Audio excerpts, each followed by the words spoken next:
नमस्कार, मैं डॉक्टर सृष्टि गौतम संस्कृत कक्षा में आपका स्वागत करती हूँ। आज हम कक्षा 9वीं की सेम उसी संस्कृत के चतुर्थ पाठ का अभ्यास अर्थात प्रश्नोत्तर करेंगे। जिन छात्रों ने पाठ 4 को नहीं पढ़ा है वो मेरा पिछला वीडियो देखकर पहले पाठ को पढ़ लें, क्योंकि पाठ पढ़ने के बाद प्रश्नोत्तर करना आसान हो जाता है। तो प्रश्नोत्तर प्रारंभ करते हैं। पहला प्रश्न है, एक पदेन उत्तरम लिखत। इन प्रश्नों के उत्तर एक पद में देने हैं। का देखिए, जीमूतवाहन कस्य पुत्र अस्ति। जीमूतवाहन किसका पुत्र है? उत्तर है जीमूत केतु। जीमूत केतु नामक जो राजा थे उनका पुत्र जीमूतवाहन था। इसका दूसरा प्रश्न देखिए, संसारे अस्मिन का अनस्वरः भवति। इस संसार में कौन है जो नासवान नहीं है? अनस्वरः, कौन नासवान नहीं है? उत्तर है परोपकारः। परोपकार नाशवान नहीं है। गा प्रश्न है, जीमूतवाहन परोपकारैक फल सिद्धे कम आराधयति। जीमूतवाहन परोपकार रूपी फल को सिद्ध करने के लिए किसकी आराधना किया? उत्तर है कल्पपादपम। कल्प वृक्ष की उसने आराधना की थी।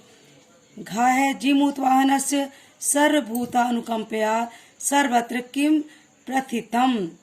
जीमूतवाहन के सभी प्राणियों पर कल्याण करने की जो भावना है वो सर्वत्र प्रतितम फैलने से किम प्रतितम सभी जगह फैलने से क्या हुआ? तो इसका उत्तर है जी अर्थात जीमूतवाहन की जो सभी जीवों पर दया करने की जो उसकी करने से सभी जगह क्या फैल गया? जीमूतवाहन सभी लोगों पर दया करने से क्या फैल गया? किम प्रतितम अर्थात फैल गया, तो उसका यश सब जगह फैल गया। अंगा देखिए, कल्प तरु भुवि कान अवर्षयत। जो कल्प रूपी कल्प वृक्ष था वो इस पृथ्वी पर कान यानी किसकी वर्षा किया? उत्तर है वसूनी। वसूनी अर्थात धन की। अगला प्रश्न देखेंगे। प्रश्न नंबर 2 है, अधोलिखितानां प्रश्नानां उत्तराणि संस्कृत भाषया लिखत। लिखत यहाँ पे लिखत होना चाहिए, ये ई की मात्रा नहीं रहेगी। अधोलिखित प्रश्नों के उत्तर संस्कृत भाषा में अर्थात पूर्ण वाक्य में देने हैं। का नंबर देखिए, कंचनपुरम नाम नगरम कुत्र विभाति स्म। कंचनपुर नाम का नगर कहाँ सुशोभित हो रहा था? उत्तर है कंचनपुर नाम नगरम हिमवता सोनोपरि विभाति स्म। कंचनपुर नाम का नगर हिमालय के चोटी पर सुशोभित हो रहा था। खा प्रश्न है, जीमूतवाहन कीदृशः आसीत्। जीमूतवाहन कैसा था? उत्तर है जीमूतवाहन महान दानवीर सर्वभूतानुकंपी च आसीत्। जीमूतवाहन महान दानवीर और सभी प्राणियों पर कृपा करने वाला था। प्रश्न नंबर गा है, कल्प वृक्ष वैशिष्टम आकर्ण्य जीमूतवाहन किम अचिंत्यत।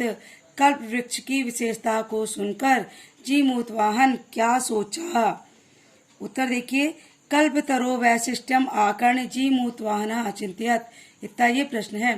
कल्प वृक्ष की विशेषता को सुनकर जीमूतवाहन सोचा। क्या सोचा?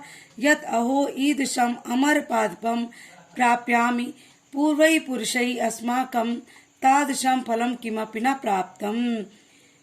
खेत की बात है, अहो खेत की बात है, इस प्रकार का अमर वृक्ष पार कर के भी हमारे जो पूर्वज हैं उन्होंने ऐसा कोई फल प्राप्त नहीं किया। किंतु केवलम कैश्चित दैव कृपणै कश्चिदपि अर्थार्थितः। बल्कि कुछ केवल भागों ने थोड़ा सा धन ही प्राप्त किया है।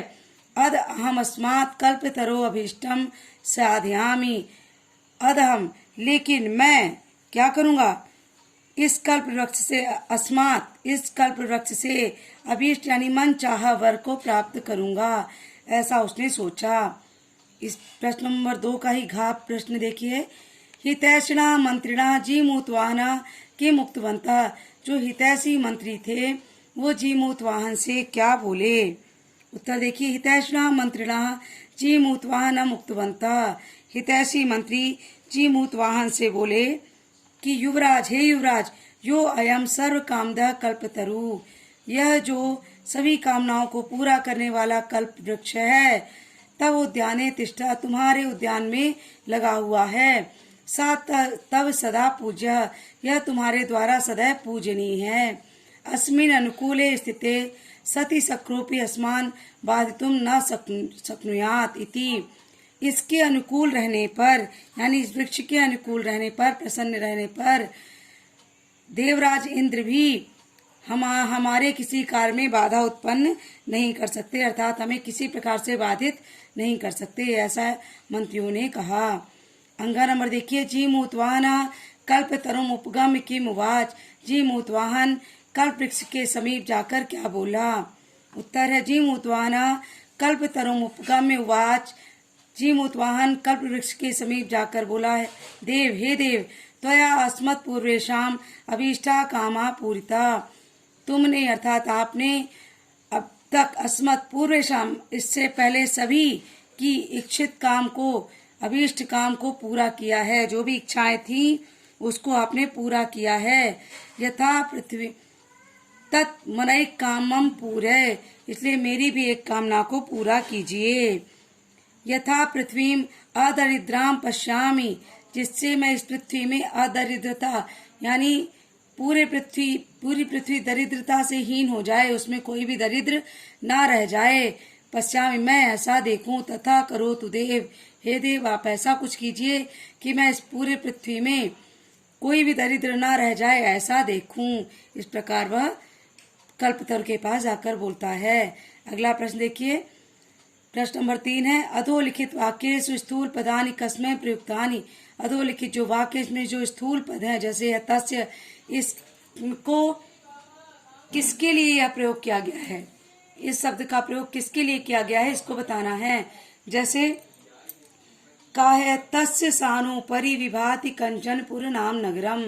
उसके ऊपर, सानोपरि, उसके शिखर पर सुशोभित हो रहा है कंचनपुर नाम का नगर। तो उसका अर्थात किसके उस शिखर पर? तो हिमवते, हिमालय के ऊपर सुशोभित हो रहा था, हिमालय के शिखर में। तो यहाँ पे तस्य किसके लिए प्रयोग किया गया है? हिमालय के लिए। खा नंबर है, राजा संप्राप्त यौवनम तम यौवराज्य अभिषिक्तवान। राजा समय के अनुसार युवक हुए, उसको युवराज पद पर अभिषिक्त कर दिए। यानी समय के अनुसार कौन युवक पद प्राप्त कर लिया था? राजपुत्र किसको बना दिया था उन्होंने? जीमूतवाहन। तम यहाँ पे किसके लिए प्रयोग किया गया है? जीमूतवाहनाय, जीमूतवाहन के लिए।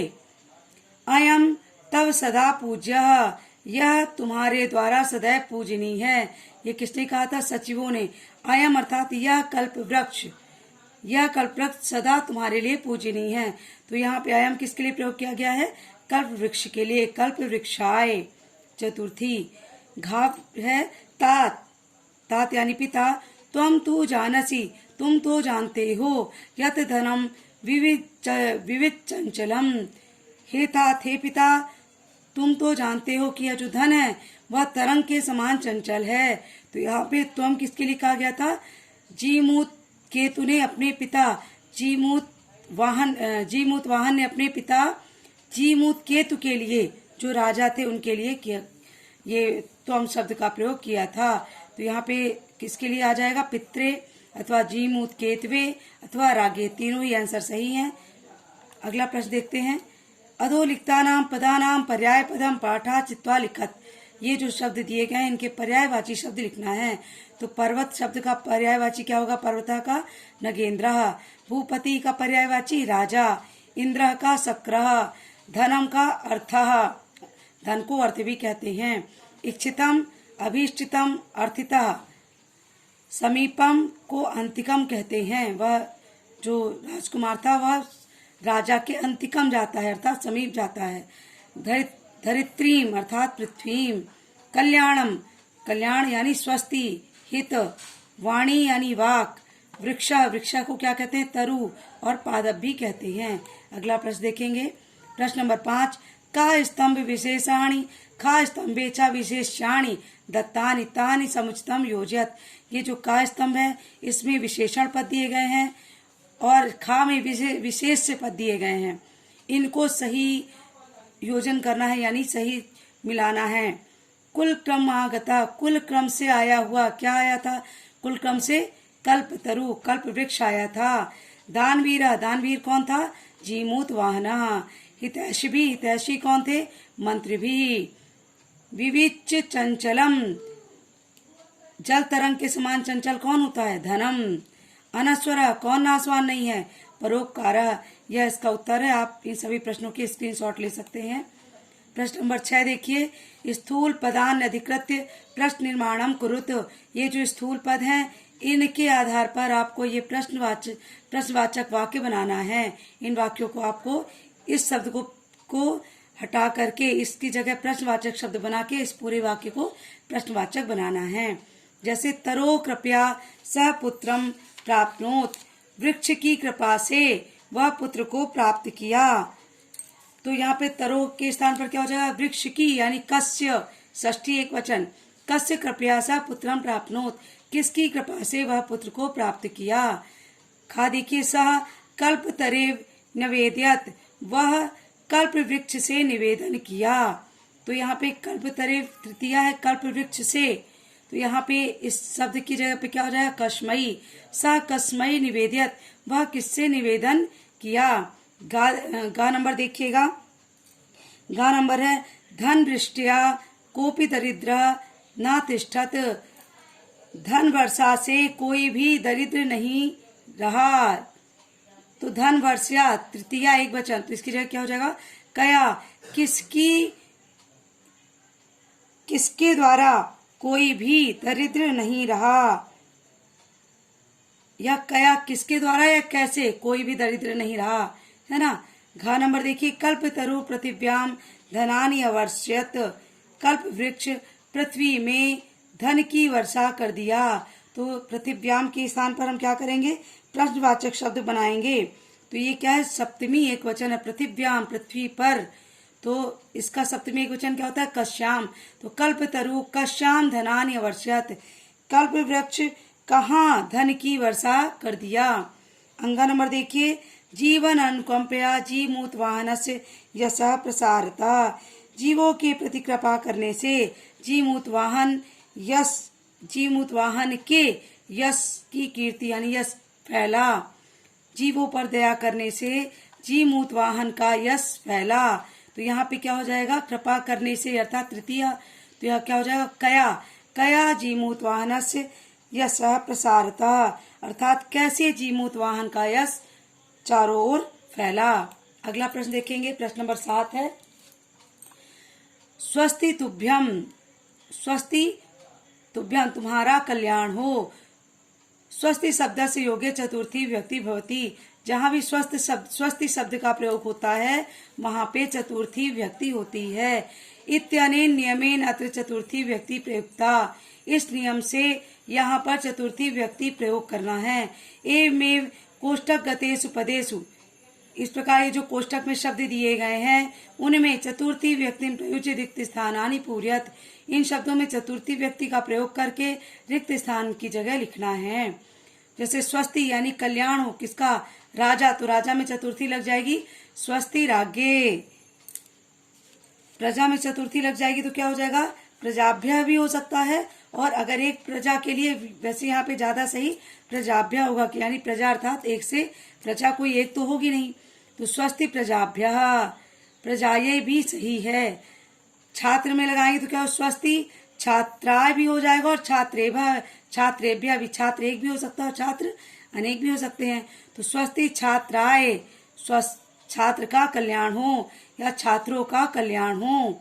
स्वस्ति सर्वजन, तो क्या हो जाएगा? स्वस्ति सर्वजनेभ्य, सभी लोगों का कल्याण हो। स्वस्ति राज्ञे, राजा का कल्याण हो।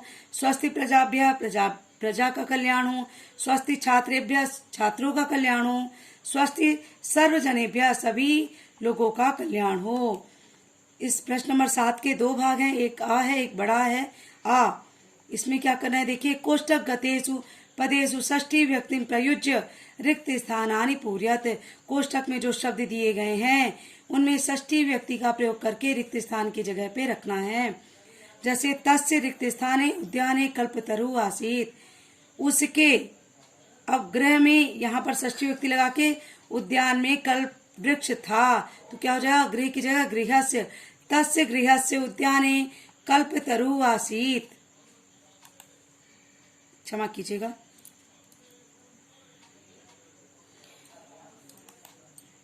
तस् गृहस्य, उसके घर के उद्यान में कल्प वृक्ष था। दूसरा देखिए ख सह रिक्त स्थाने अंतिकम अगच्छत, वह पितृ, यहाँ पे पितृ में षष्ठी विभक्ति लगाकर फिर अंतिकम यानी समीप आ गया। तो क्या पितृ का षष्ठी होता है पितु, वह पिता के अंतिकम समीप आ गया। गा देखिए रिक्त स्थान सर्वत्र यशा प्रथितम, प्रथितम यानी फैल गया, सभी जगह यश फैल गया। किसका? जी मूत वाहन, तो जी मूत वाहन में षष्ठी विभक्ति लगाएंगे तो जाएगा जी मूत वाहनस्य सर्वत्र यशा प्रथितम, जी मूत वाहन का सभी जगह यश फैल गया।